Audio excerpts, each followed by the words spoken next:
And greetings. Happy Tuesday. Welcome to the Steve Deace Show here live and on demand on Blaze TV, radio, and podcast. I am Steve Deace. He's Todd Erzin.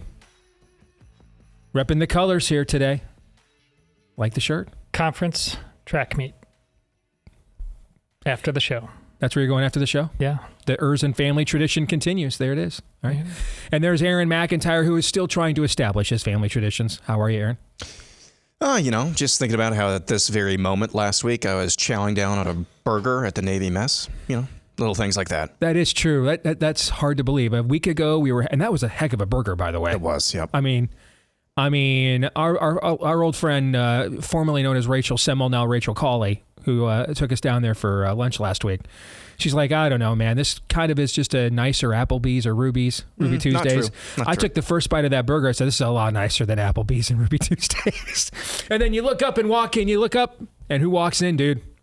Superman. The last son of Krypton just walks in as well. I'm amazed you can even remember what you had to eat. Cause I was just kind of, walking on sunshine after that, Katrina. After that, yes. So where were we? Because, boy, those were great memories. Man, that was a great time. It really was. Oh, yeah, we're back here, live on the show. We are brought to you by our friends over at Trust and Will. It's not a great time? Dying. It can be, if you're on the right side of eternity. But you're still going to leave some people behind that are going to be sad that you're gone. Hopefully, anyway. But nevertheless, Father Time comes for us all. So make sure you're ready. Yes, it can be kind of a dour thing to think about and a time-consuming process, but you need the peace of mind of knowing that your day is going to come. All right. Our number comes up. Every last one of us. All right. Every last one of us. I looked again. The death rate remains a robust 100%. So make sure you're ready. And they can help you keep your family prepared and protected, managing your will or trust online. I know what you're thinking. Well, isn't that just going to be like a couple of, shoehorned forms and I got to figure out how my situation fits in? We wondered the same thing. That's why before we recommended them to you, we were actually in our family at a point that we needed to update our will and trust in estate situation. So Amy and I walked through this with them a couple of years ago when they came on board, and we were very impressed with how customizable it is, how easy it is to use. All right, so you can do everything. Nomination guardians, final arrangements, power of attorney, ensure your family and loved ones avoid lengthy, expensive legal proceedings or the state deciding what happens to your legacy. Uncomplicate the process with Trust and Will. Protect what matters most in minutes at trustandwill.com/Deace and get 10% off. That's 10% off at trustandwill.com/Deace. Trustandwill.com/Deace. Get 10% off there. All right, coming up on today's show, an old friend returns. He is the phenomenal superintendent of schools in the state of Oklahoma, where he has gotten a very big win. And if you guys don't mind, I had at least a little bit of a role in it, so I'd kind of like to take a victory lap if you guys don't mind. But he's also fighting several big fights in his state right now. And this is, again, this is kind of a corollary to what we discussed yesterday going on in our backyard in our state. All right? When you guys start doing things right, if you've had like a spiritual conversion or renewal in your life and you're like living right? It's not like the darkness is just like, man, good for you. All right, that's not how this works. That's not how any of it works, all right? The fight's just beginning, folks. All right, and keeping things red is even harder than it is to get them there, right? And Ryan Walters is living that in his home state right now, and he's got a governor's race, by the way, in his state next year. Is he thinking about running? We'll ask him about that coming up here at the bottom of the hour.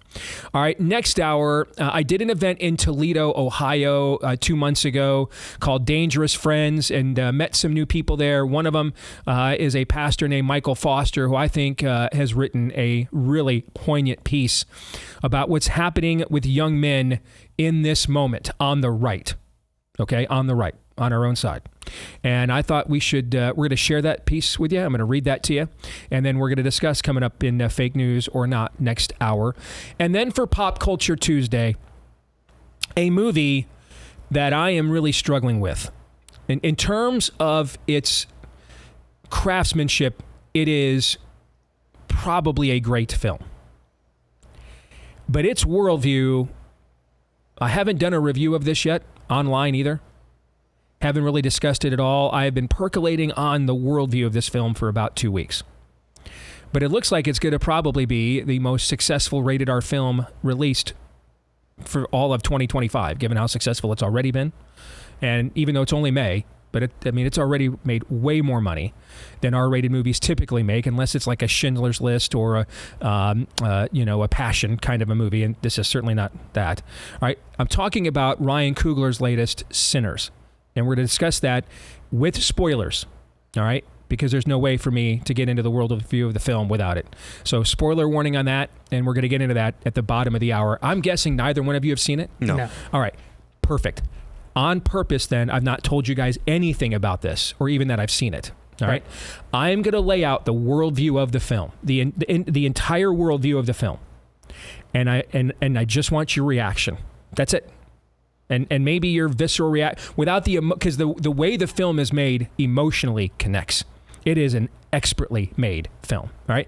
So I want to get away from that and he's the Black Panther guy, right? Yes, he's the guy that did the Black Panther movie. Just watched that the other day, actually. All right. So we're going to get into that coming up at the bottom of hour 2. But before we get to all of that, here's Aaron's rundown of what happened while we were away. What happened while we were away, brought to you by something long overdue. And I'm really, really proud to be here with President Trump, who's signed this order, ending this research, for the first time putting in place a real regulatory framework to make it go away forever. That is NIH Director Dr. Jay Bhattacharya at the signing ceremony for a new executive order last night that bans dangerous forms of gain-of-function research. HHS Secretary Robert F. Kennedy Jr. joined Fox News to connect the dots when it comes to this dangerous form of research, widely attributed as the cause of the COVID-19 pandemic. Gain-of-function studies are the kind of science that is designed to make microbes and pathogens more virulent, more transmissible, and more deadly. It was in this country, they started doing it in 1947, the military and the intelligence agencies, in order to develop bioweapons. In 1969, President Nixon banned it all and shut down Fort Detrick, shut down all the labs. That ban, and then signed the Bioweapons Convention. That ban lasted till 2001. And after the anthrax attacks, Anthony Fauci essentially restarted the arms race and the bioweapons arms race, and did it under the pretension of developing vaccines, because of the same science that you develop bioweapons and vaccines. In 2014, 3 of his bugs had escaped.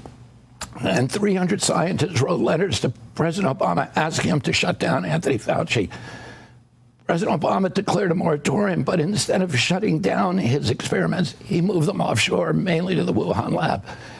And now, the principal institutions of our government, the CIA, the FBI, the State Department, Department of Energy, all say that it is most likely that those experiments resulted in the COVID-19 pandemic beginning in 2019.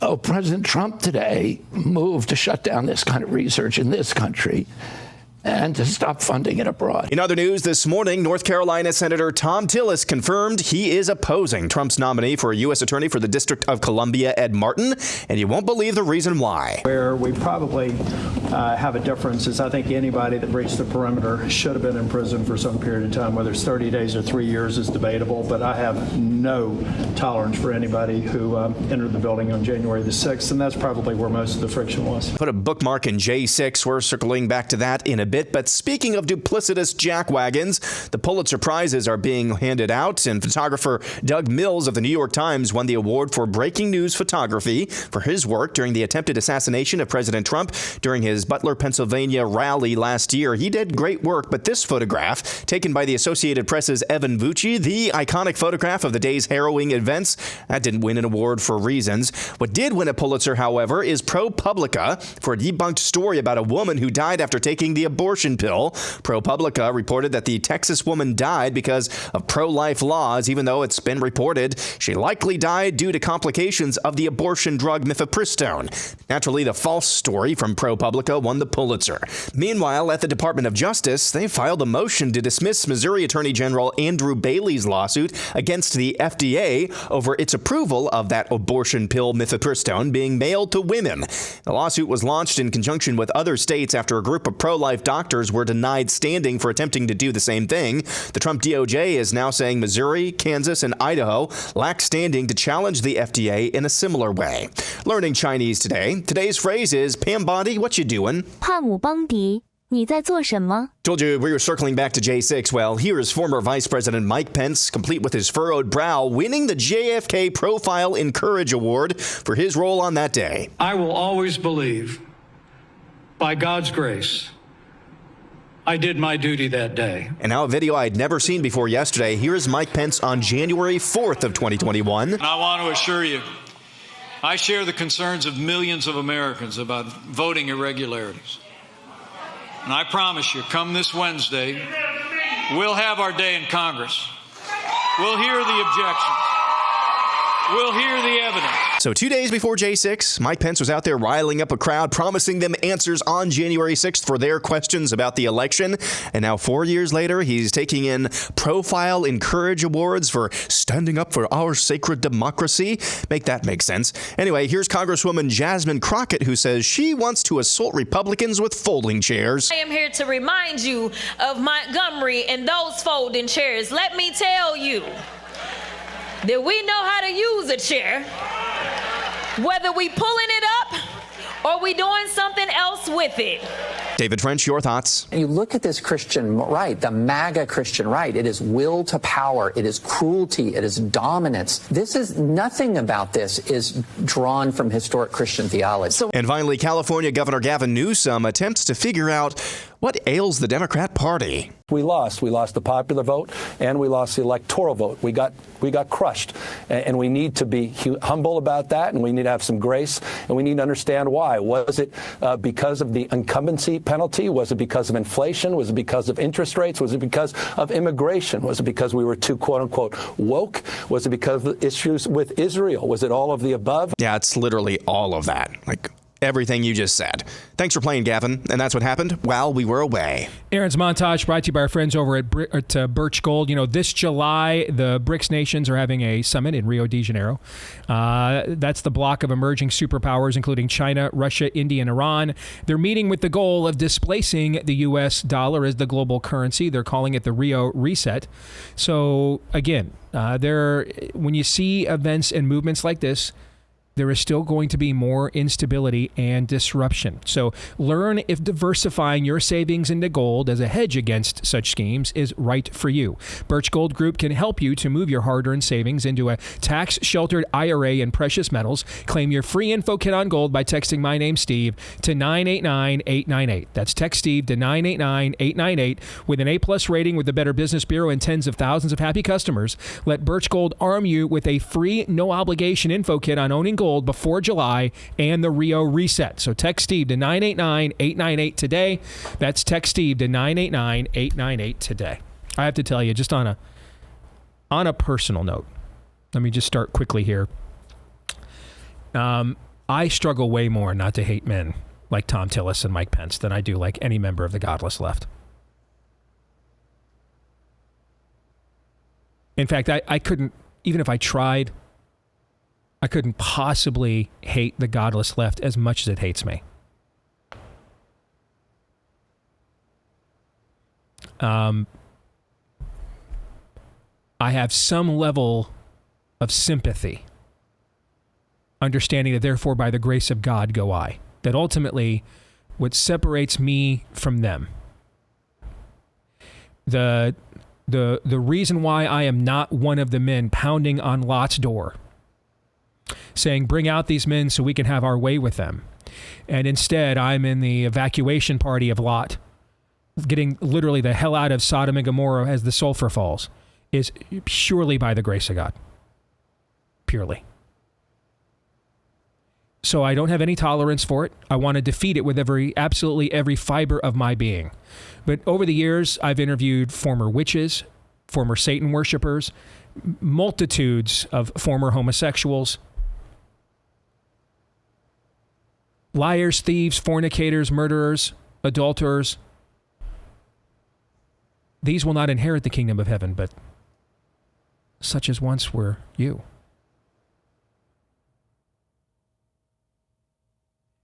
But these guys who put on our uniforms. Aaron, I'd completely forgotten about that clip of Mike Pence right before J6. I mean, if I'd seen it before, I forgot it too. I just, and Thom, these guys, I'll just tell you flat out, pray for me. because the thoughts I have for these guys are ungodly on a lot of levels. I don't have a lot of fruit of the Spirit where these guys are concerned. Just visceral, detestable anger for quislings and cowards. And noting that cowards are thrown into the lake of fire at the final judgment first. I have way more of a struggle with that. I'm just going to tell you right now, if I end up running for governor of Iowa, you don't have to worry about me like on a stage next to the Democrat nominee being a happy warrior. That's my happy place. I'm right there going up against exactly what I got into this to go up against, what I was born to do. I'm able to keep a sense of humor. I know what motivates him. I would be him if it weren't for Christ. I'd be him. I'd be where he is. And I was. Where you'd have to worry about me is how I would handle being on the debate stage in the primary next to these feckless fools. Now some of you are like, that's exactly what we're interested in, right? But that's, to me, oh my gosh. I mean, I got to pause after seeing that clip of Thom Tillis. I mean, I have utter detestable levels of vile contempt for those kinds of Republicans. I just don't have for godless Democrats. Maybe you're like that too. Maybe you don't understand where I'm coming from, but the Cicero was correct. The enemy in the gate is way more loathsome than the one trying to invade you from outside of it. Any thoughts on that before I move on to the other point I wanted to make to start the show? Can we detest both? But seconded.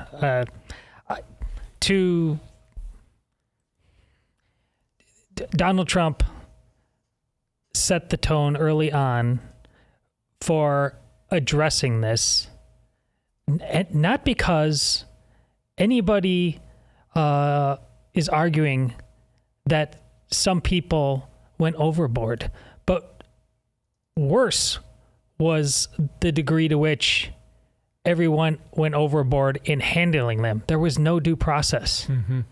That's obvious. Why is that not of equal merit and concern for Thom Tillis?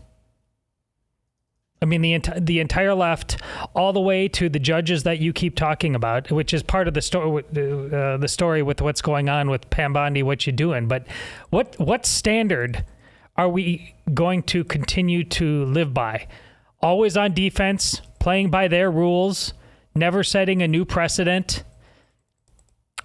Apparently, I mean, he's just playing an obvious loser's game. But he's okay. It's not about the specific people. It's about the fact that the left, for 4 years, did not care about due process, and apparently Thom can't even be bothered. He wants to talk about prison terms for the J6ers. We should talk about revoking you from the Senate. Because if you can't stand in the gap on due process, what's your point? Just K Street money? That's it? That's what we're left to assume. You're the criminal, Thom Tillis, not the J6ers, relatively speaking. Yeah.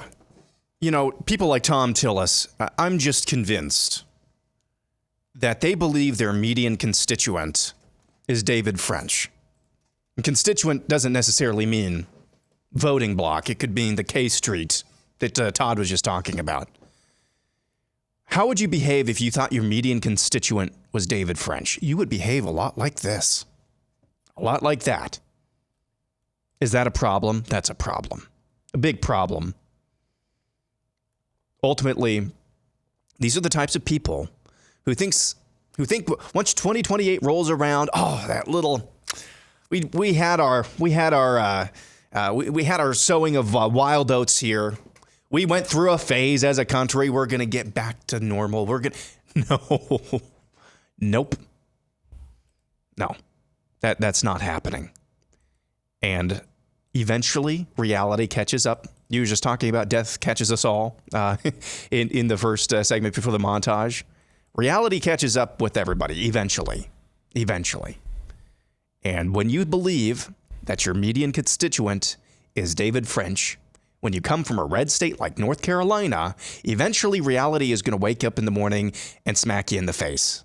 That doesn't mean that he's necessarily going to be followed by a better version of a Republican. No, it just means that you either represent the people who are actually sending you there, or you will not be sent there much longer, eventually. Amen. I hope, anyway. People like Lindsey Graham and John Cornyn, what have you, would beg to differ, but I just believe that these types of people think that this is just a phase we're going through, and it's not true. It's just not.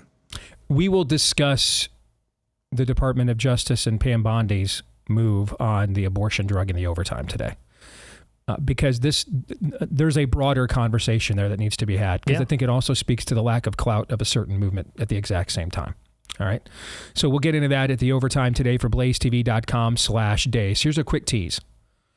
I've said for months now, despite some of my hesitancy where some of the messaging is concerned, that it is very clear the so-called abolitionist movement is the future here, and that the lack of the cachet of the mainstream pro-life movement is gone. It's still sitting on mounds of money, but it's lost almost all of its capital. And what the Department of Justice just pulled, I think, is indicative of that.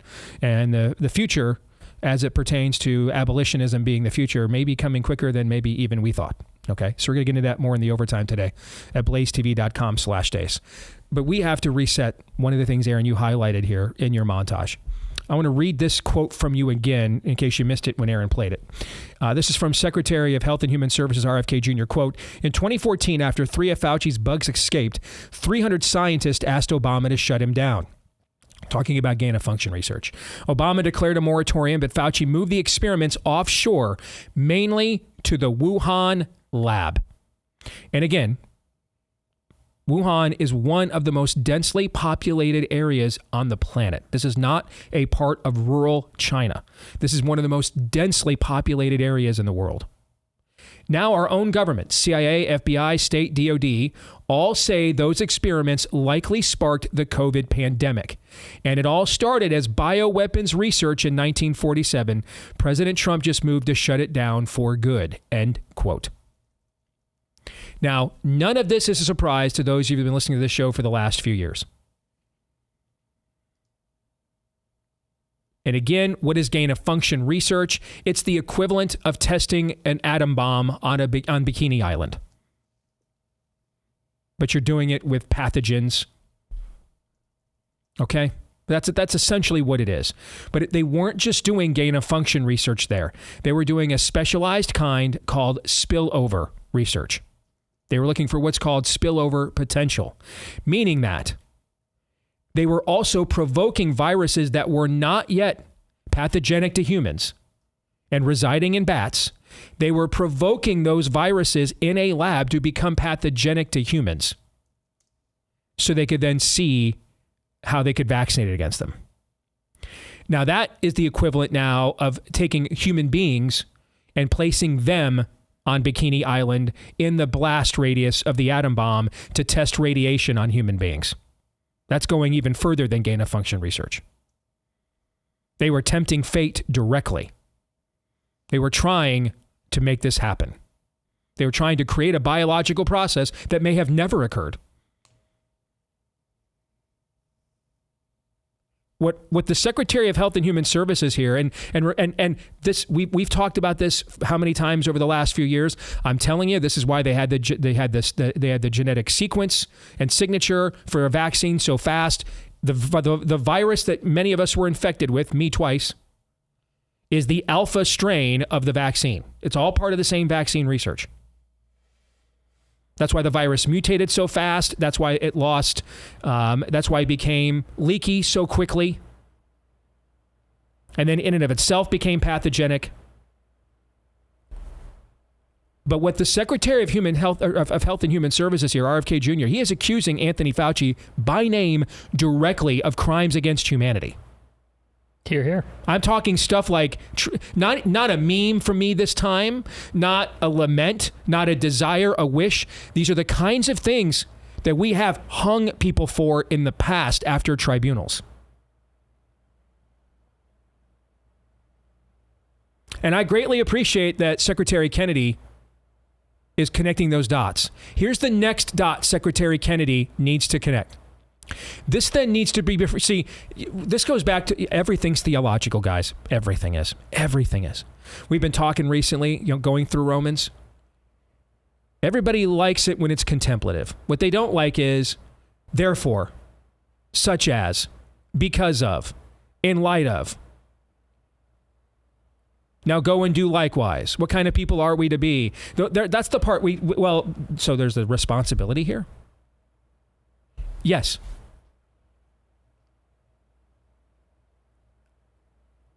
Secretary Kennedy, you simply cannot say this on a national public forum and then just leave this out there as a dangling participle.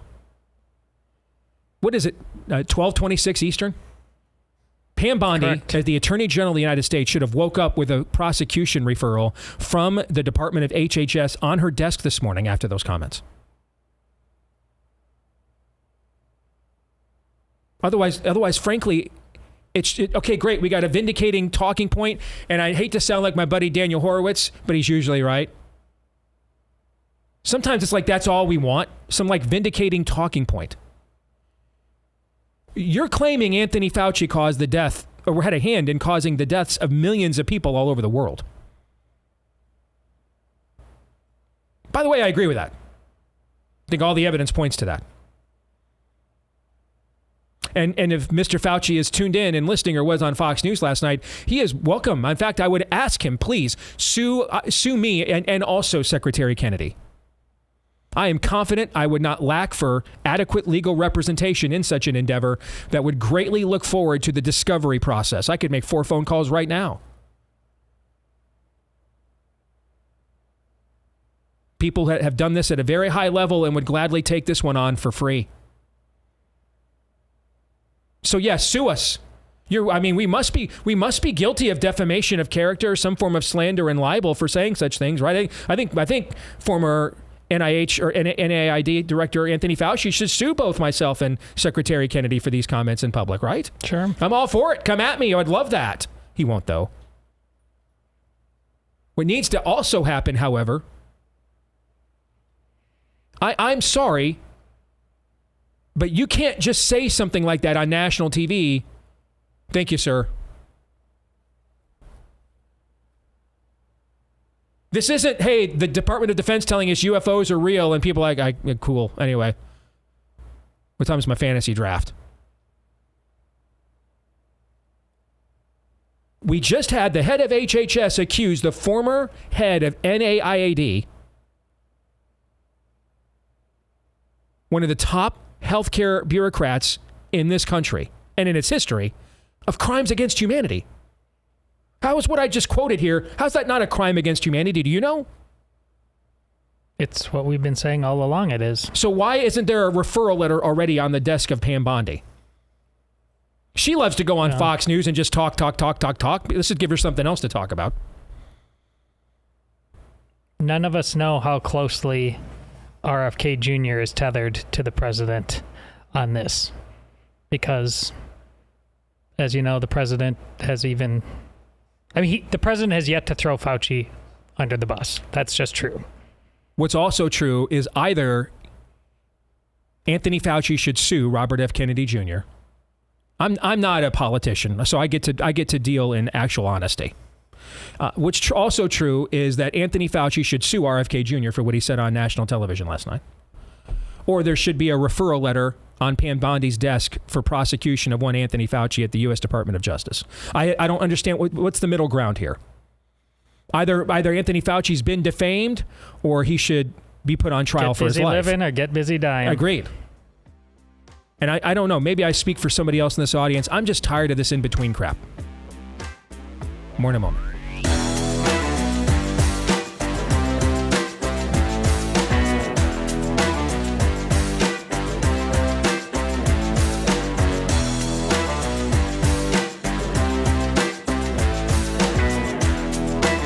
SelectQuote is one of America's leading insurance brokers with nearly 40 years of experience. They've helped over 2 million customers find over $700 billion with a B, $1 billion in coverage going all the way back to 1985. You know, other life insurance brokers, they'll offer impersonal, one-size-fits-all policies that may cost you more and cover you even less. But with SelectQuote's licensed insurance agents working for you, they will tailor a life insurance policy for your individual needs in as little as 15 minutes. And have you ever worried about maybe pre-existing conditions? If you've got high blood pressure, diabetes, they can help you with those kinds of things too. So get the right life insurance for you for less at SelectQuote.com/Steve. Go to SelectQuote.com/Steve today to get started. That's SelectQuote.com/Steve.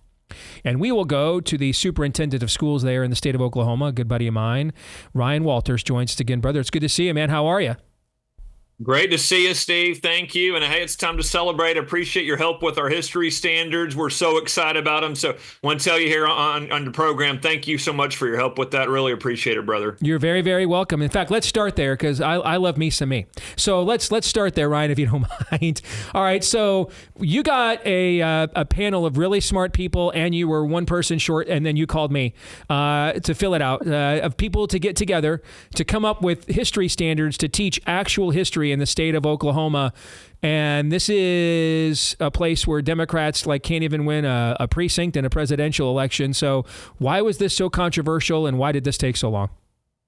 Well, first of all, yes, Steve, we so appreciate your help on that. You know, we came in and said, listen, we are going to teach American history. We're going to teach the Bible's influence in American history. We had over 36 references of the Bible and its role in American history, very specific. Our kids are going to know the role the Bible played throughout American history, what our founders believed about Christianity. That was so important, obviously. We also dug into topics like COVID. You know, again, Steve's, your level of expertise there was tremendous. Again, we are going to teach our kids it came from a lab in Wuhan. Where did it start? Why did all this was created here in this recent current events? What about the 2020 election? We are going to teach facts around it. We're going to talk about the ballot dumps. We're going to talk about the sudden stopping of ballot counting in some battleground states. Again, our kids are going to know that, and they can come to their own conclusion on what they believe happened, but we're going to present them with the facts. The liberals here were losing their minds, and we had some weak-kneed Republicans as well that said, well, we can't talk about the Bible. I go, guys, okay, let's just go through all the different presidents. Let's go through the first Great Awakening, the second Great Awakening. How do you teach these things without the Bible? So we had to fight for every bit of it. We had to fight to make sure that the Bible references were in there. We had to fight to make sure that current events were covered properly. Again, we were not going to sit here and repeat the New York Times lies to our kids that COVID just, magically occurred. I mean, it came from a Wuhan lab. We know that now. We know that there were all where did the millions of ballots come from in the 2020 election? We're not just going to let kids look at this and go, hold on a second, there were millions more ballots? Well, why? What was unique about 2020? So again, it's an unapologetic pro-American history standards, and we're going to make sure that our kids have facts in front of them and they can come to their own conclusions, but we're not going to do this left-wing indoctrination and shoving it onto our kids. I can hear everybody in our audience that does not live in a state like Oklahoma asking, how is it possible that this took on such controversy in a state like Oklahoma? What would you say to them about why did this have to be a fight in Oklahoma of all places? Well, what I would say, and again, you guys do such a great job of articulating it here, is, in red states, I often hear the rhetoric, but I don't see the policies that back up what conservative principles are all about. So, hey, everyone was, President Trump won every county here. Again, it was a bloodbath in the election here in Oklahoma. Won by 35 points. He won your state by 35 points. Yes. That's right. So, hey, all the elected officials here, very, very pro-Trump, right, when it came time to the election. But then when we start talking about, okay, guys, so what does this mean? I actually want to make sure our kids, as you know, my background was a history teacher. I go, guys, if we do not get the next generation to understand what made America great, if we don't make sure that we keep the left from lying about what's happened in modern history, this next generation is going to be lost. We have to protect these things. Well, guess what? A lot of elected officials get real squeamish. They're getting really mad over it. They're protesting it. And I go, who cares? The teachers union, they come outside my office, they protest all the time. They come into my board meetings, disrupt. Who cares, guys? We're here to do the will of the people, not what some woke activists are doing. But I can't tell you how many times I hear the arguments of appeasement. Well, why don't we just give them all those things and move on? I'm going, no, we're not going to give up the role the Bible played in American history. I mean, come on, where's the fight at with so many Republicans? But that's honestly kind of what we dealt with here. So far in the 21st century, Democrats have gotten over 35% in an Oklahoma presidential election once. They have not gotten 40% in an Oklahoma presidential election a single time. In the 3 presidential elections Donald Trump has ran in, Democrats have received statewide in Oklahoma 29%, 32%, and 32%. Why? Why are you being asked to give them literally anything? Anything. Why would you have to give them anything? Who would look at that math possibly, Ryan, and say, well, this is why we have to, allow them to soul murder our children and brainwash them? I mean, who does that? And do they have an IQ lower than Kamala Harris? Maybe a soul. Does that exist? Well, there's a bubble around Oklahoma City that's similar to the bubble around D.C. Obviously, not the same size there, but again, you get this group think of political consultants, special interests, lobbyists, and I try to tell them all the time. I go, guys, that is not the average Oklahoman. I mean, guys, how many times does the working class Oklahoman individual who says, listen, I believe in God, I believe in individual rights, I love the Constitution, I believe in conservative principles, how many times do they have to come out in an election and speak more clearly to you about what they want for the future of their state, for their country, for then, folks to get elected and start again hanging out with the lobbyist crowd, and all of a sudden their priorities shift. And it is very frustrating, and this is why you've seen so much frustration with the Republican Party.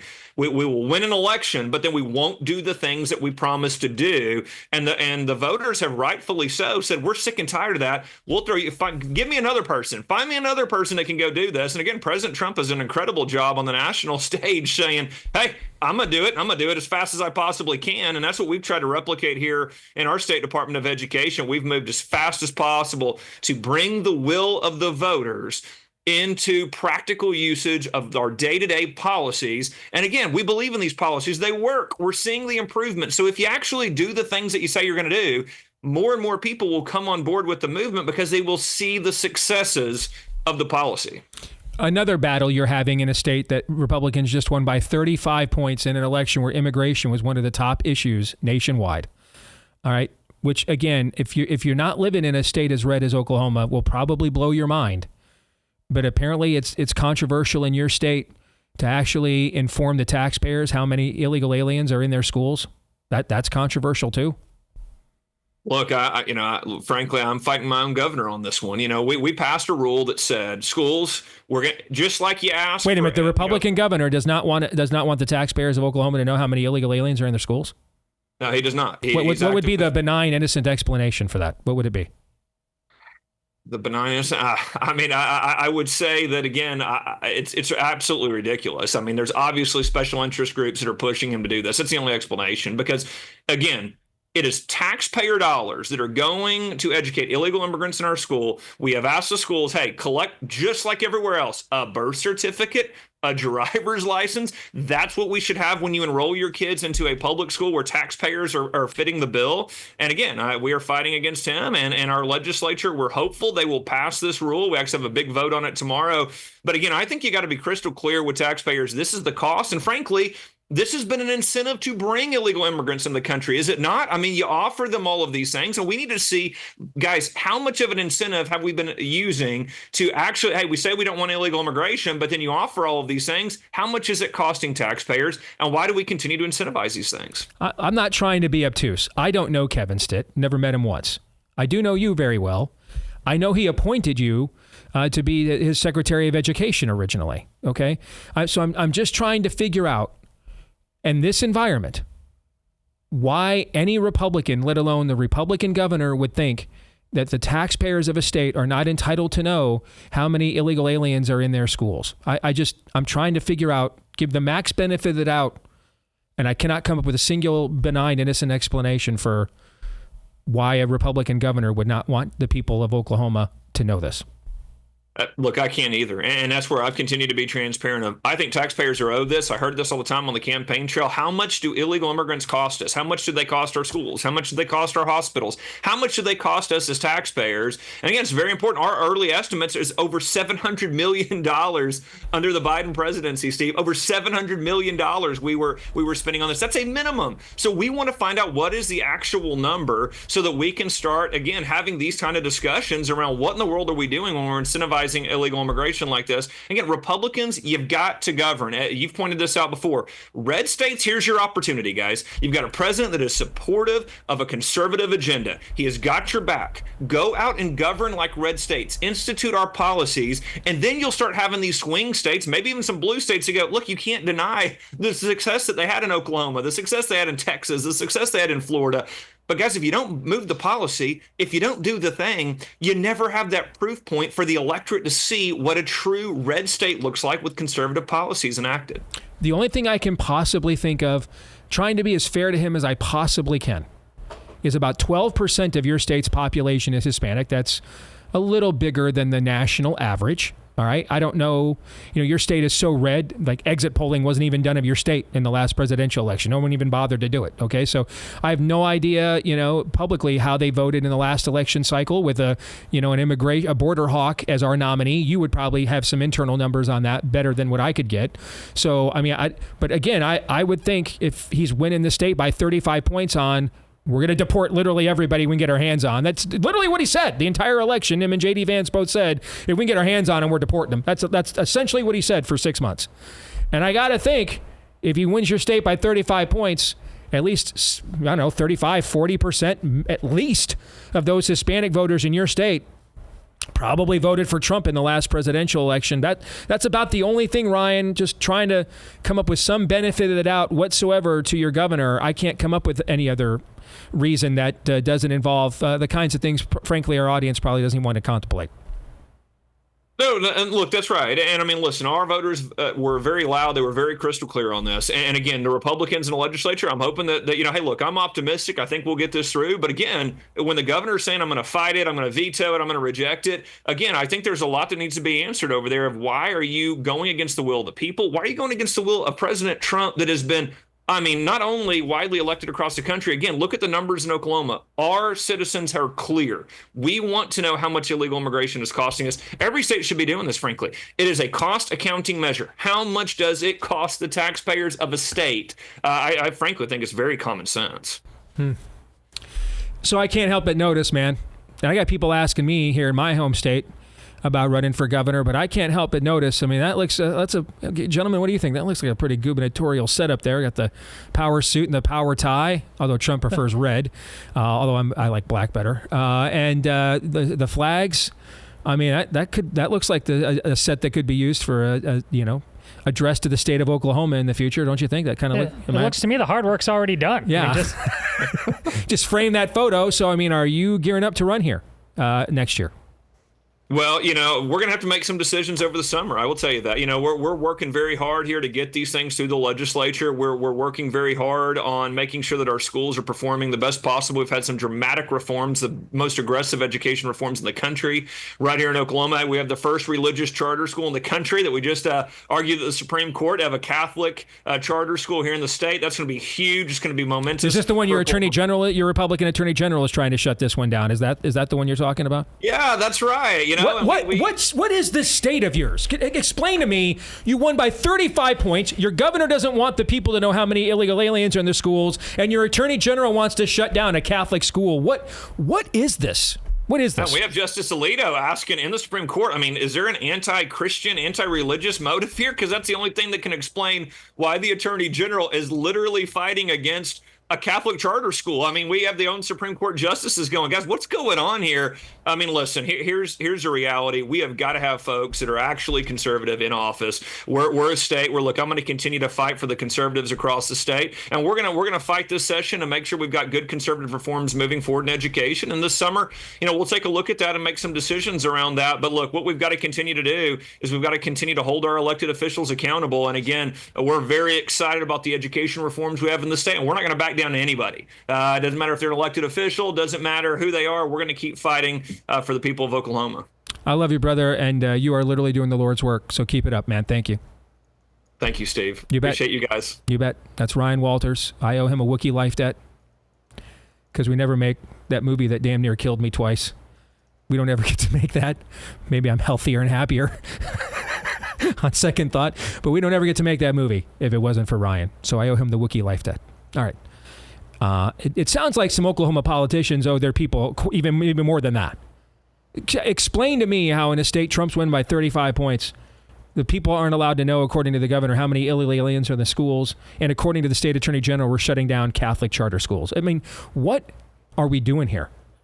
And let me put it in the context that I just saw. Our new friend, Pastor Chris Goebel from Colorado, he posted earlier today, our state is now siding with hell and not even hiding it. What he's referring to on a straight party line vote, Colorado Senate Democrats. This is after the bloodletting of the last federal election. They just passed on a straight party line vote what they're calling the transcontinental pipeline. They want to be a clearinghouse for butchering children. They will die on that hill. We just change it to Gulf of America. Go to your maps, change Colorado to the island of Dr. Moreau. Just scratch out Colorado and put the island of Dr. Moreau there. Yes. They are ready and willing to die on that hill. Meanwhile, in Oklahoma, which is not very far away from Colorado. If you finish this point, I might hurt somebody. Well, it's finished because you know what I'm talking about. On multiple issues that are winning issues, proven, not theoretical. The thing has been done elsewhere. They get the humana. I mean, just. Which is why sooner or later, even if it's not on your time, your children's time, Oklahoma will become Colorado too. This is 2 men enter, 1 man leave territory. Colorado understands that and you don't. Sorry, I'm still stuck on Thom Tillis. It's the same issue. It's the same issue, right? It's the same conversation. Yes. Why do we keep voting for people? I said at the end, eventually reality comes for us all. And I do believe that's true. It just depends on how long the eventually actually is. Why do we keep voting for people who just hate our guts? Okay, for everybody who says, oh, there's a cult around Donald Trump, and believe me, in the past I've said much the same thing, and there's a cult around every single politician of import. But you wonder why people have such a high regard for President Trump, have such a high level of respect and admiration and actual love for him. It's because he acts, not says, acts in a way that indicates he doesn't hate you. You put that up against Thom Tillis any day, it's no wonder why he is so popular and beloved by his base. Hour 2 is next.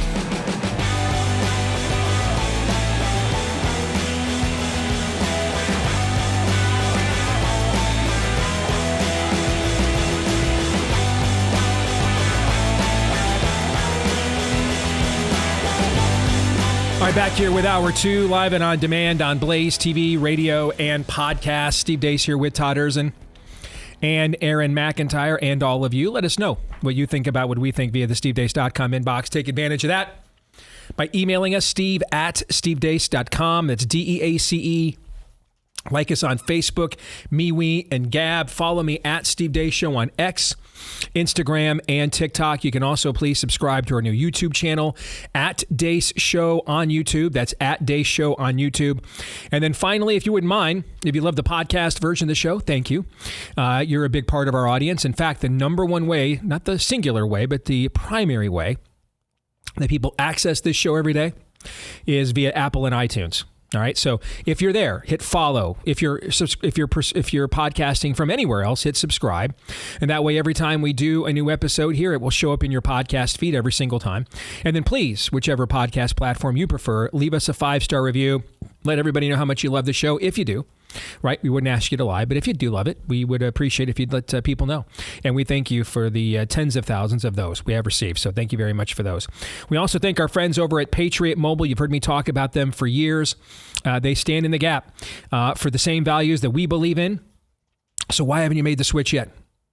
I get it. It can seem inconvenient. You know, we held off doing it for a few years too, until T-Mobile forced our hand by saying, hey, we're going to impose Fauciism on your mobile phone on you. And that was my tap out moment for us. But maybe for you, and I can get this too, you're stuck in a contract with your previous provider. Well, Patriot Mobile has a contract buyout program, folks, for up to $500 per device. So they're trying to make it as seamless as possible for you to make the switch today. You can keep your same number, get a new one if you want. Keep your same phone, upgrade it if you want. And they've got up to $500 per device contract buyout for you to get away from that communist company who hates you. All right, so what are you waiting for? Time to join Patriot Mobile today. Support faith, family, and freedom with every call and text you make by going to patriotmobile.com/Steve. That's patriotmobile.com/Steve. You still get the free month of service, by the way, with the offer code Steve too to get you started. All right. Promo code Steve to get you started with the free month of service at patriotmobile.com/Steve.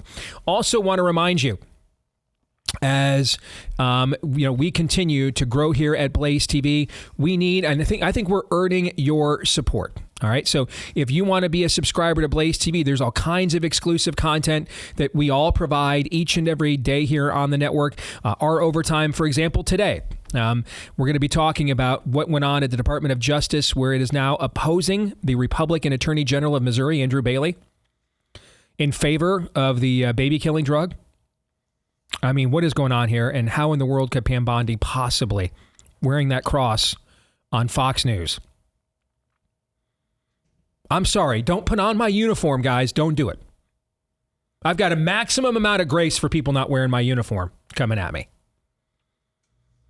And I love because he first loved us, because when I wasn't wearing his uniform, he took my sins to the cross on my behalf. So I've got all kinds of mercy and grace for the people not wearing my uniform. Amen?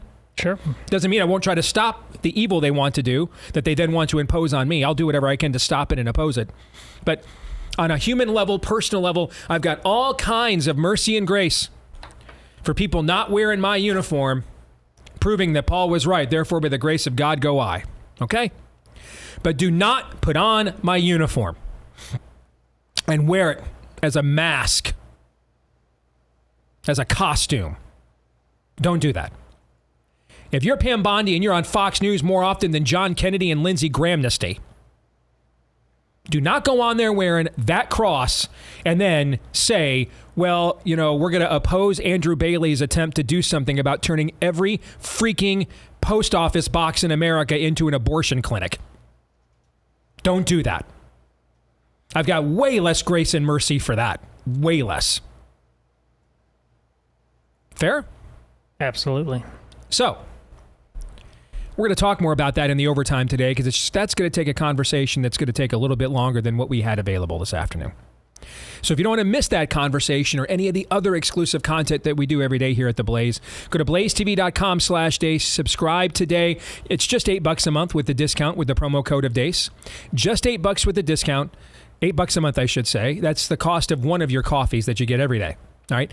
And that's all it costs you each and every month. It comes out to like $0.25 a day for a year. All right. blazetv.com/Deace. That's blazetv.com/Deace. And use the promo code Deace. All right. Use the promo code Deace to get you started with the discount. Okay. Pardon me. Got to take a little quick Marco Rubio drink. I did an event in Toledo a couple of months ago now called Dangerous Friends. It's where I met some really cool people, including the force of nature known as Rosario Butterfield. And I got to tell you, she lived up to the hype, brother. Yeah. The viral clips we've seen. I think I said this when I got back. The greatest compliment you can give another speaker at an event when you're doing an event with multiple speakers is you're like, tell you what, I'm going in early because I want to hear what this person has to say. I want to hear this person. And I did that for her, and she was terrific. And everybody there was. And one of the individuals I got to meet was a pastor named Michael Foster. And had some Michael's a big Reformed guy. And he heard that I was going to go down and speak to Joel Webbin's event about a month or so later. And so we kind of had an off-the-record green room extended conversation of kind of this resurgence of Reformed theology in America, particularly amongst the young men, that we were both excited about, but also had some concerns at times with the way it was being expressed. And just a really thoughtful dude. In fact, we were going to do a segment on one of Michael's previous essays, but we had breaking news that day and it got preempted. It was about sex and marriage. He had written something about that, remember? I sent that to you guys and it was really good. But this one, as soon as I saw it, I sent to you guys right away and we were like, yeah, we have to talk about this. All right. So Michael posted this essay on his X account. You can follow him at This Is Foster. At This Is Foster. Okay. And so if you're looking for somebody, if you're wondering what this whole thing, this new kind of resurgence of Reformed theology is, but a guy who's also very thoughtful, all right, in expressing that viewpoint, Michael's a great follow. All right. At This Is Foster on X. At This Is Foster on X. And he wrote something over the weekend I want to share with you guys. It's called The Vindication Thirst Trap. And I'm going to tell you on a personal level why this spoke to me. One of the first accountability groups I was in after I got saved. And this is why I'm so passionate about speaking to folks like Joel Webbin and that crowd, because some people said something to me early in my career that immensely helped me. And at first I fought it because I thought they were trying to get me to sell out, to back down, to lose my edge. And and I had to humble myself and realize that what they were really trying to get me to do was not lose my edge. Meaning that to understand ultimately whom I belong to and what my cause really is. Otherwise, we talked about this yesterday with Revelation 2:5. Jesus will come to you and take away your lampstand. And they were like, literally, somebody else will be hosting WHO radio in the afternoons from 4 to 7 p.m. on a 50,000 watt radio station. God just take that away from you. And one of my accountability guys said this to me, said, Steve, I love you, brother, but here's what you're doing right now. You're the guy that hears there are banditos or terrorists in the mall. And you run to the battle. You run to the battle. But you go in there with a machine gun and just start opening fire indiscriminately in the entire mall. And for sure, you got the banditos and the terrorists. You got them. They're dead. Okay? But the amount of collateral damage you caused in the process, because you didn't get prayed up, you didn't think about it, you had no plan, you weren't prepped for that moment, you just reacted. And a lot of times when we react, it's in anger. Now, there are times reacting in anger is a good thing. But it cannot be a consistent state of being. Just as we talked about yesterday, there is absolutely incendiary, crude language at times used in the scriptures, very controversial, very explicit, that would be offensive to most of our can't even nicer than God ears, right? Yes. Okay. That language is in the scriptures, but is that the preponderance of the tone that the scriptures communicates with? No. Which means there are exceptions to rules when things have to get ratcheted up here a little bit. Right? Yeah. But it's because of how much we have violated said rules. All right? It's not the norm. It's not the baseline here. And he said, you need to ponder how much damage are you causing collaterally for the cause. And he's like, any good army tries to minimize collateral damage. Any good army, any efficient soldier is a killing machine, he said, but he's not a carnage machine. And that blew my mind.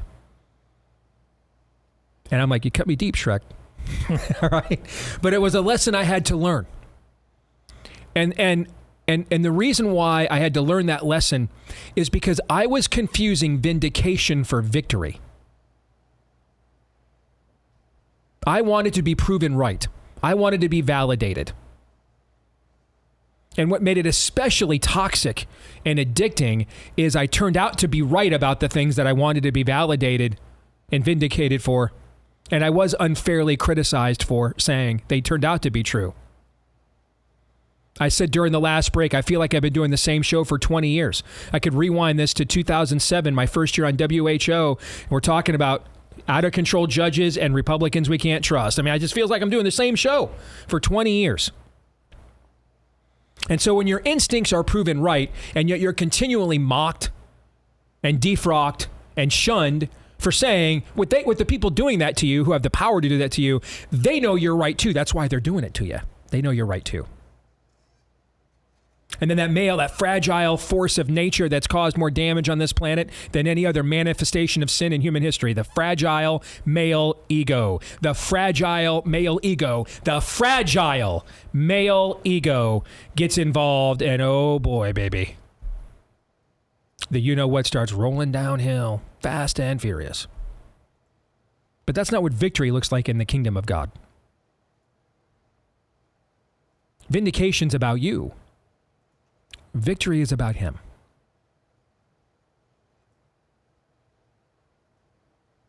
Choose you this day whom you will serve. Who do the people say that I am?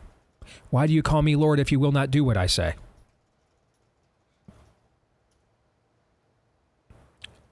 I think this note by Michael Foster I'm going to share speaks to that in a contemporary sense. He writes, for a certain kind of person, the one who's been ignored, dismissed, or disrespected, there's something deeply seductive about hearing, you were right all along. It's not about lust, it's about loyalty, alignment, the emotional bond that forms when someone finally sees what you've seen, feels what you've felt, and says what no one else would say. The trap isn't in a suggestive photo, it's in the storyline. Like a classic thirst trap, though, it's bait. But instead of offering sex, it offers something more powerful to the wounded, moral vindication. It shows up as spicy quotes, screenshots, hot takes, or half-veiled spiritual posts, just sharp enough to whisper betrayal and signal self-righteousness. These aren't come-ons. They don't say, I want you. They say, I'm with you. I see what they did to you, and I'd never do that. That's a heady cocktail for someone nursing rejection. Think of the man who once trusted the system, churches, schools, media, science. He bought in, played by the rules. But when he started asking real questions, the response wasn't engagement, it was exile. He wasn't just disagreed with, he was labeled misogynist, racist, anti-science. He wasn't debated, he was canceled. Then he finds someone, like a podcaster, a writer, a social media voice, who puts into words what he's been holding in. And it lands like water on dry ground. You weren't crazy, you weren't the problem, you were right. Finally, he feels sane, seen, justified. And that sense of being justified creates loyalty, fierce loyalty. The same passion that once fueled his shame and rejection now fuels his allegiance. He starts to overlook the faults in the man who rescued him, character flaws, sloppy theology, hypocrisy. And if he can't ignore them, he recasts them. He's raw, he's real. He's not like those fake polished frauds who threw him out. This man isn't just a voice, he becomes a redeemer. That's where the danger creeps in. I've seen this play out firsthand again and again, especially in the manosphere. I've counseled a lot of men, many who reached out because it's good to be a man. That's a previous work of Michael's. These were not bitter losers. They were men who had every reason to long for vindication. Some were unjustly divorced, cast aside by wives who broke covenant. Others were slandered and sidelined by their churches when they should have been shepherded. They didn't just lose wealth, they lost access to their greatest treasure, their children. And wherever they turned, they ran into walls, critics everywhere, friends nowhere. They were told it was their fault, her adultery, her abandonment, her lies, all laid at their feet. So they turned to the internet, and they found voices that didn't hate them, voices that took their side in the dry wasteland of rejection. They finally found an oasis, a place that didn't spit on their wounds, but spoke to them. A place where someone finally said, you were right. At first, it helps. It really does. That validation feels like strength, like clarity, like someone finally handed you a sword after years of being beaten with a stick. But in many cases, the one doing the vindicating only ever talks about what was done to you, not what you're supposed to do now. See, this is victimology, and it doesn't know a race. Yes, slavery was abhorrent. Chattel slavery was the greatest evil in the history of this country. Yes, it was terrible. Yes, it was inexcusable. All those things are true. Yes, you are from a race of people that have been unfairly marginalized and systemically in the past discriminated against for nothing other than the melanin level in your skin. All of that is true, correct? Yes. But at some point, it has to become the year 2025, and what in the Sam Hill are you going to do with the rest of your life? Notice that we never pivot from that. We never pivot from that. It's always just remain in that bitterness that took place generations before you were born. Remain there. Identify with it. Never leave it. Own it. That's what Michael is alluding to here. Same thing. Victimology. There's no call to build. There's no call to rise. I mean, this is what Jason Whitlock's great lament is with his own community on his show every single day. Jason's won up-teen awards writing essays and columns about the plight and history of blacks in America. He knows it chapter and verse. But at some point, because you are a black in America, it's time to be an American. At some point it is, right? Yes. At some point it's time to do something, build something, rise above, do something. Instead, we've got multi-billionaires like the line in our movie. You got billionaire NBA players decrying racism that charge you $300 for a pair of sneakers. This is not much different. Michael goes on to say, and when that happens, vindication becomes a cage. A cage. In other words, you're trapped.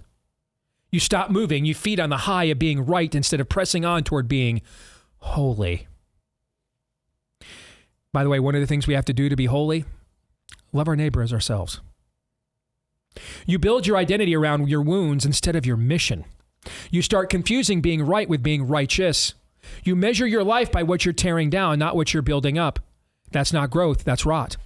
True maturity, biblical maturity, requires something else. It takes humility to lay down vindication and pick up a troll. It takes courage to stop licking old wounds and start laying a new foundation. Yes, being vindicated feels good, but if that's your lifeblood, you'll die in the desert. So how do you avoid getting stuck living off the fumes of vindication instead of walking in victory? First, stay acutely aware of your own sin.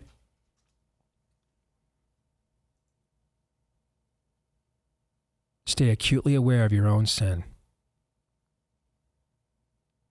In other words, no matter what evil has been done to you, you have still violated God's word. You have still violated him. You are still a sinner, deserving of hell. It doesn't matter how poorly your sharecropper grandparents were treated 100 years ago. You are still a sinner, deserving of hell without the grace of God. It doesn't matter how bad your wife left you in the lurch, took your kids from you, and left you penniless and scandal-filled. You are still a sinner, deserving of hell, who needs God's grace. See how that humility? See, it's actually in that humility that we find unity. But no one wants to admit that anymore, so we're not very unified as a people. The fact that others were wrong doesn't mean you were entirely right. Vindication isn't the same as sanctification. Oh boy. That'll preach right there. Let every grievance be a mirror, not just a megaphone. If God used rejection to humble you, don't waste it by inflating yourself on the other side. Second, resist the temptation to be consumed with the sins of those who hurt or disappointed you. Bitterness masquerades as truth-telling when it's really just payback in a holy wrapper. Scripture doesn't give us a pass to speak evil simply because we were mistreated. You can acknowledge wrong without turning vindication into vengeance. The way I was treated all too often as a child was wrong, and I was sinned against and abused. But the way that I chose to treat myself, like many other young men in my age group, with sexual conquests, taking advantage of young girls with daddy issues in my age group, what was that also? Sin. Sin. Also deserving of what? Hell. Yes.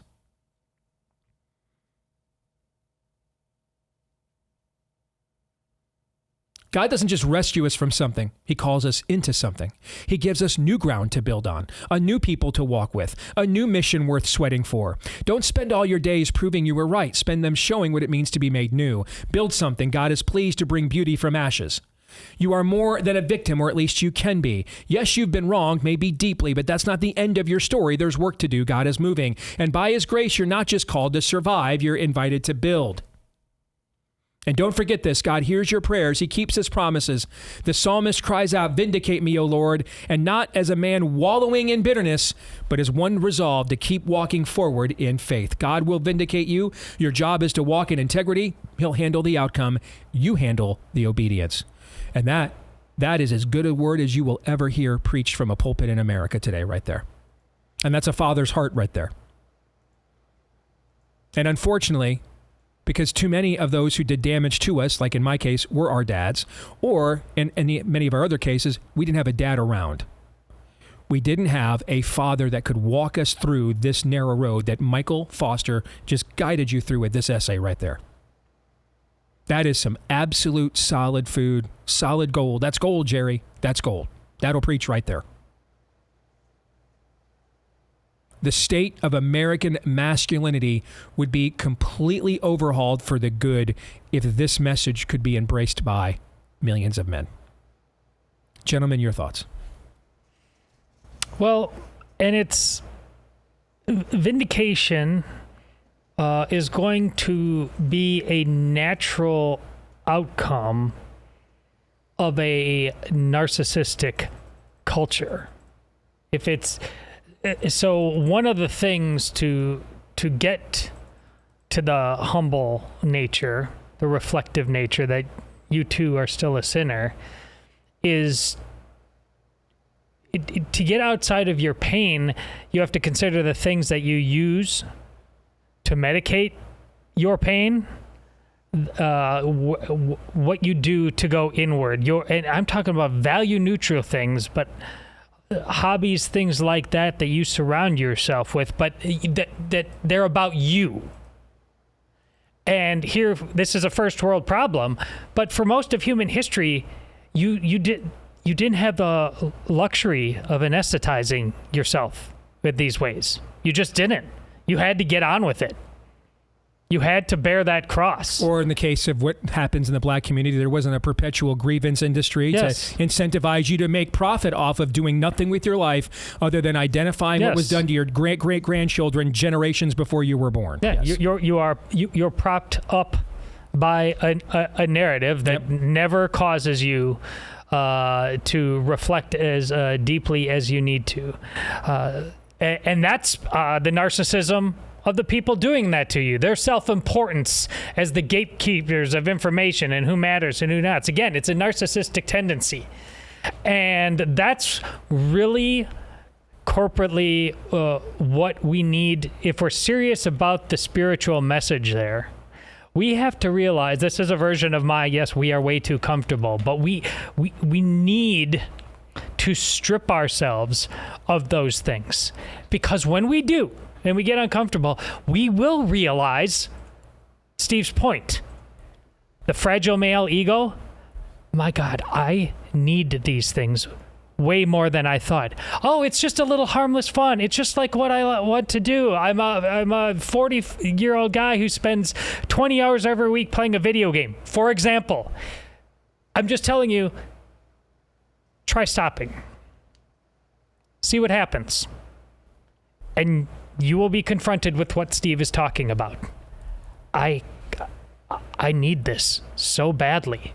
And if you need that so badly, you are the exact kind of person whose spiritual pool is so shallow that they are a perfect mark for this thirst trap that this is talking about. Because you don't want it to be deeper. You've chosen the shallowness. You love the shallowness. I thought upon second hearing this time, but the first reading, I second Steve's. This is really for men. It's very much the whole ball game.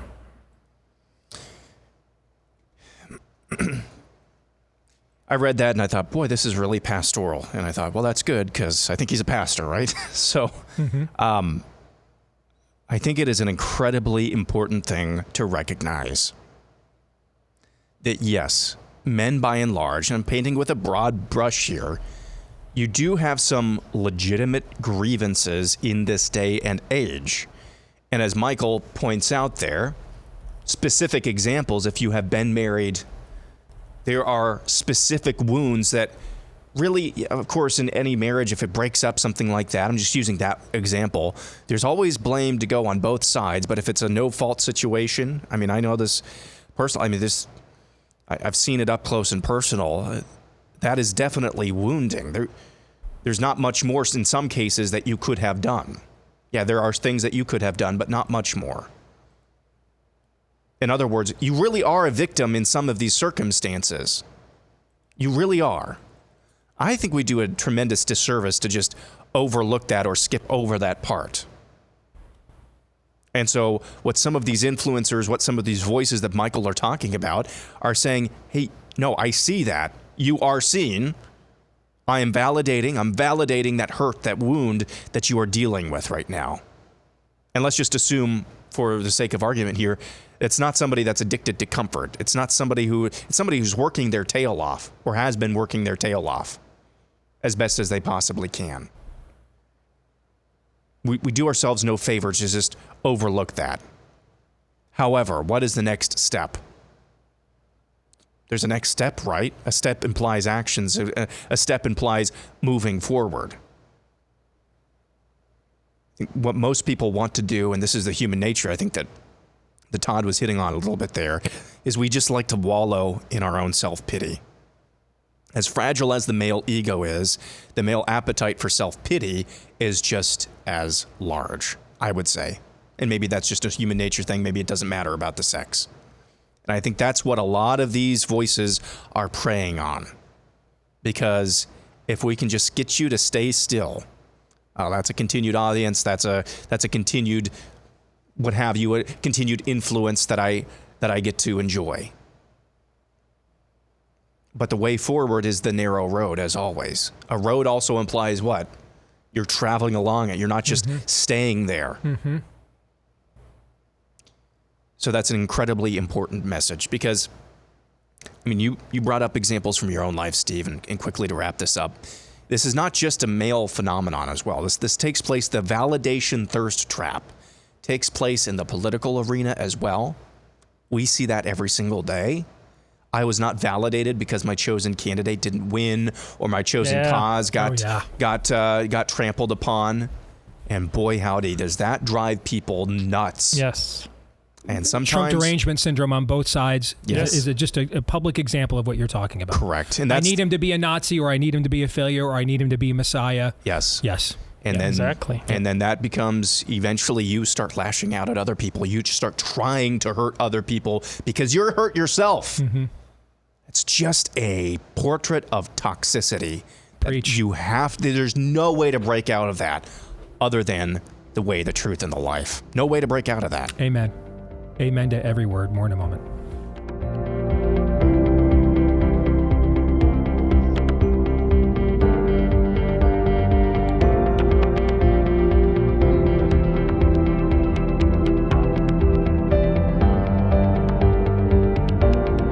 You know, anytime in life we have to make a big change, it can be hard. One of the biggest changes you'll ever do in your life, if you haven't done it yet, buying and selling a home. And even in the best of circumstances, that can be one of the most stressful times in your life. All right, your home is one of the biggest investments, maybe the biggest investment almost any of us will ever make in our lifetimes, right? It's also where you're going to, make into more than just a piece of real estate. It's going to be where you and your family reside. Memories are made, all right? And then you're also dealing with the other side of the transaction too, and they've got stressors on their end as well. So that's even in the best of times, but in these unprecedented times, Bing, you absolutely need to make sure, now more than ever, as there's been a lot of changes since the last time we had a real estate market about 5 years ago. Now more than ever, you need an agent that can help guide you through a more difficult process than ever before. And you're going to find that agent where the name says it all. realestateagentsitrust.com. Go there now. We'll get you hooked up with somebody who understands the crazy housing market, someone who's a leader, they're a closer, someone you can trust. realestateagentsitrust.com is where you want to go. And a lot of times they're from right here in the Blaze audience with you too. So you share that in common as well. realestateagentsitrust.com. All right. You guys ready for some Pop Culture Tuesday? Not sure. So, the biggest surprise hit film so far of 2025 is Ryan Coogler's Sinners with Michael B. Jordan. All right? It's a unique genre. There are not a lot of horror musicals. All right? I'm trying to think of if I've ever seen one before. Rick Moranis in Little Shop of Horrors back when we were like in elementary school. Was that like 84, 85, 86, somewhere in there? It might be the him and Steve Martin, I think, were in that, right? That was just weird. That's not horror. Yeah. I think Rick Moranis was in that. Yeah. Maybe I'm wrong. But I think you're right. Okay. I often forget if it's not a Ghostbusters movie. For whatever reason, I always get Martin Short and Rick Moranis juxtaposed. I often think it was Rick Moranis when it was Martin Short and Martin Short when it was Rick Moranis. I have no idea why. Okay. But anyway, horror musical is not a genre you hear a bunch about. And that's what this movie is. This movie has blown away expectations at the box office. It is already, even though we're not even halfway through this year yet, it is likely going to be the highest grossing R-rated film of 2025. And it may not even be close. This movie we're talking about Marvel movies having like 65, 70% drop-offs from week 1 to week 2, like what happened to Captain America: Brave New World. All right, this movie set the record in modern times for lowest drop-off from week 1 to week 2. That's how strong the word of mouth on this film was. It had something like a 6%, guys, 6% drop-off from week 1 to week 2. That's like Star Wars opening in 1977 for the first time kind of stuff, okay?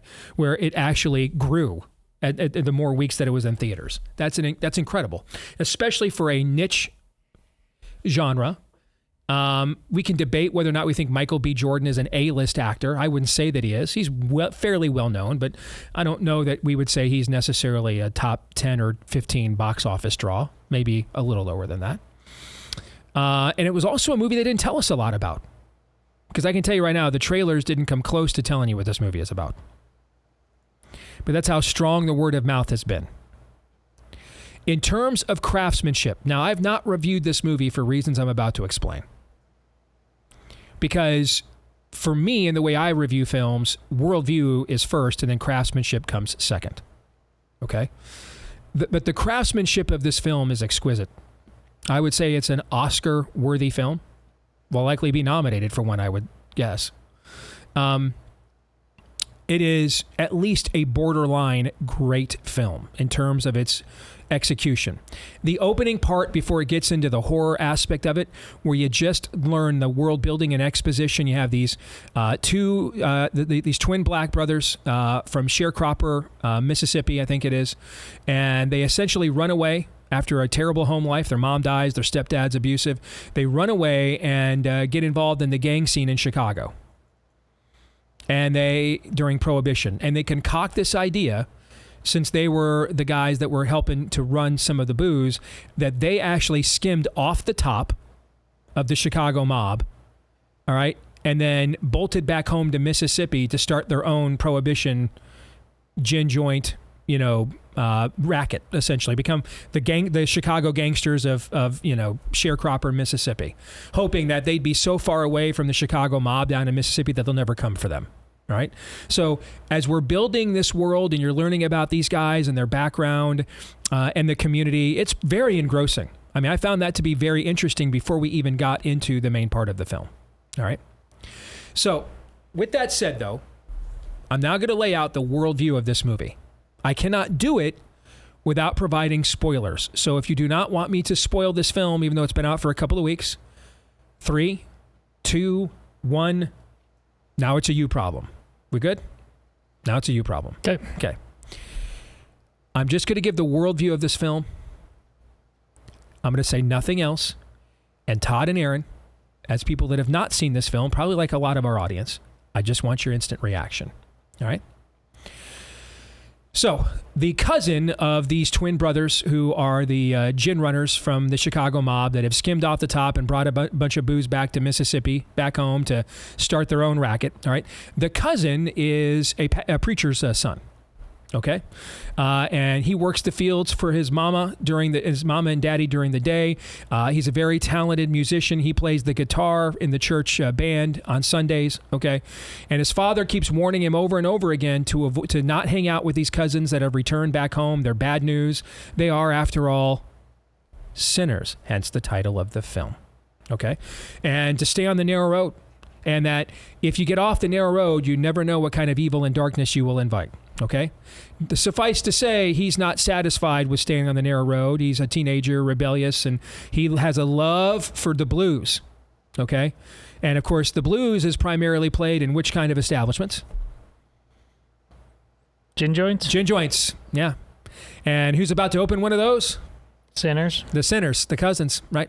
All right, and so he disobeys his preacher father, and he's the music for opening night. Him and another guy played by Delroy Lindo, who's great in the movie too, who's kind of the biggest local blues star in the community. All right, he's the most well-known name, elderly man. All right, so him and the cousin here are and the cousin's got some chops, man. He can let it rip. He can sing. All right, and they're the star attractions at the gin joint that they're opening up. All right, and of course these are sharecroppers, so it's all black. There's one couple who are Christians that are Chinese. They're Chinese immigrants that are Christians. Okay, everybody else is a predominantly black in this predominantly black community during this era. Everybody else at the gin joint is black. There is one white person.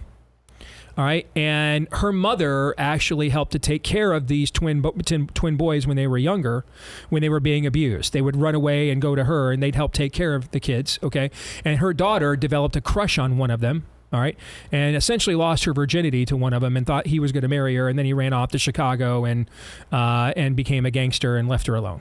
Okay, so she's the only white person that is inside of the gin joint. All right, on the outside is a group of white musicians that are kind of doing the other kind of music of this era in rural areas, very country.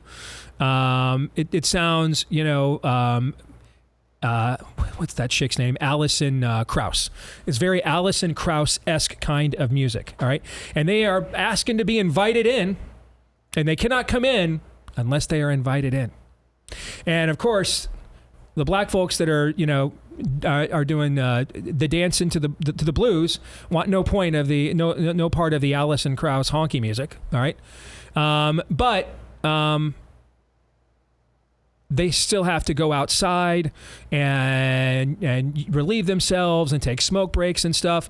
And eventually you find out why the white folks have to be invited in and can't come in on their own. Because what kind of a creature can only come in if it's invited, A vampire. They're vampires. All right? And so whenever the black folks walk out of the establishment and get outside, they get turned by this traveling troupe of vampires playing basically honky Southern music from that era, like Alison Krauss kind of stuff, right? This eventually develops into a massive brawl that only takes place, by the way. The plan is to most of the black folks actually just want to sit in here. They realize the vampires can't come in. And so most of the black folks decide, we're just going to actually hang out in here until the sun comes up when the vampires go away, and then we can go home. But the one Christian family, the Chinese immigrants, the wife says, hey, my husband is out there and hasn't come back. We cannot leave him out there. All right? And so everybody else who's black does not want to go out there. They want to hide. All right? And they want to hide out until the sun comes up. She is adamant, no, my husband's out there. Our other loved ones are out there. We've lost them. We need to go save them. So the one Christian with the cross on her necklace, who's the Chinese immigrant, she invites the vampires in so that now they have to fight them, to force them to confront them. And this leads to a massive brawl. All right, that goes on until the sun comes up. They hold them off long enough. The fight goes on long enough that when the sun comes up, it evaporates them all. And the leader of the troop when the sun comes up, he actually says it's time for me to go back home to my father. And unlike the rest of the people that he turned that just become dust and evaporate, he turns into kind of a blue flame, and then gets called up, okay, in a heap of fire. Some allusion to blue flames. There's a lot of occultic imagery around the demonic realm and blue flames. And Bram Stoker plays into this in Dracula when there's a blue flame at Dracula's carriage, comes and picks up Jonathan Harker. So it seems to indicate that this is some kind of son of perdition, son of the devil, that was the leader of this musical troupe, right? Because he is his comeuppance is different than everybody else that he had turned. Okay, all right. At the end of the film, literally there is one survivor of this evening. There are two survivors. One of the twin brothers, the other twin brother becomes a turned vampire. He actually runs off with the white girl that had a crush on him. He turns her and runs off with her before the sun comes up. They're the only two vampires that survive, all right? The only two humans that survive are his twin brother. Michael B. Jordan plays both roles. Are his twin brother. Now, him and his brother, they bought this establishment from the Klan. And so the Klan comes back the next morning not knowing what went on, thinking that they're going to lynch these two black guys, and instead he saves what's left of his ammunition and blows away with all the white people that were in the Klan, just kills them all, right? And then he dies, okay? Because he gets shot up too. The only other human survivor is the preacher's son. And he runs back home. It's Sunday morning now. He runs back home to the church, all right? And he's bruised and bloodied. It's clear he's been through literal hell. He burst into the church doors in the middle of his father's sermon, okay? And his father opens his arms and sees what's happened to his son, and instead of rebuking him, brings him in, hugs him like the prodigal son, all right? And welcomes him back, okay? Fast forward now to the post-credit scenes of the film. There are two. In the first post-credit scene, that preacher's boy has gone on and had a long-standing career as a blues singer, well into his 80s now. It's the modern times, right? One night, on one of his very last stops, he is visited by two people. It's the last two vampires that survived, okay? And now we're into the 90s, and they're dressed like black people in the 90s. He's got on like the hip-hop clothing, the Flavor Flav, necklace. And she dresses like a white girl white girls that tried to look black in that age. She dresses exactly like that too, okay? And they're like, hey, we promised we would each other, we'd let you live a long life, and we've let you live your life. Do you regret that you didn't become one of us and that you're now facing mortality and you could die at any moment? He goes, not at all, not at all. I lived the life I wanted to live. I lived a meaningful life. I didn't want to be like you. Okay? And then the final post-credit scene is him now, him as a child, him back to being the age he was at the beginning of the film, a teenage boy. And he is back in his father's church. It's completely empty. And he's back in his father's church playing This Little Light of Mine, I'm Gonna Let It Shine. And then the credits roll. That's the worldview of the film. I say nothing else. What do you think? That sounds rather chaotic. That's why I don't know what to think about it. Neither do I. Todd, do you have anything? Well, I hope that he's telling a tale of truth versus chaos to a population, his people, Black America, that desperately needs to hear it. I mean, that if that's the last credit scene, that is we have to go back. Now, on the other hand, I got that too. On the other hand, though, basically every white person in this movie is a villain. Every single one. Yeah, but they're vampires. Or members of the Klan. But you repeat yourself. Okay. Yes. Here's the problem. I think I'd have to... how this is themed out. I mean, this seems like it's art house meets horror. Mm-hmm. And for me to fully understand it, I think I need to see it, but I don't think I'm going to see it. To me, having listened to you recap, let's just call it a very whirlwind movie over the past 10 minutes or so. Seems like it's just a simple case, maybe, of trying to say so much it doesn't say anything at all. That's possible, too. Is Ryan Coogler also the guy who did Creed? I think he did one of the Creed films, too. Yes. I'll look it up, but go ahead. He did the first Creed. So he jumps neck deep. Both Black Panther films. Into two Rocky and MCU, which are like Whitey McWhite. Mm-hmm. This seems more like he might be telling Black Americans, like, if you, like, what we're doing right now is turning the white person into some sort of weird monster, and you as the prodigal son need to rescue yourself from that and go back to the I pray you're right. That's the best case scenario. Because otherwise we're left to say, like, Ryan Coogler, after like being given the keys to Rocky and MCU franchises and getting rich because of it, his lesson he's learned is that the white man is the devil. I could also see that you could take the film as the only good white person is the one that wants to be black. That's the thing. I think this could be taken a lot of ways, but you cannot ignore what the final statement of the film is. It's him back in his father's church singing "This Little Light of Mine," right? That's the final thing this film says. So, well, that's my key for the whole thing. Otherwise, I have nothing to say. It can be.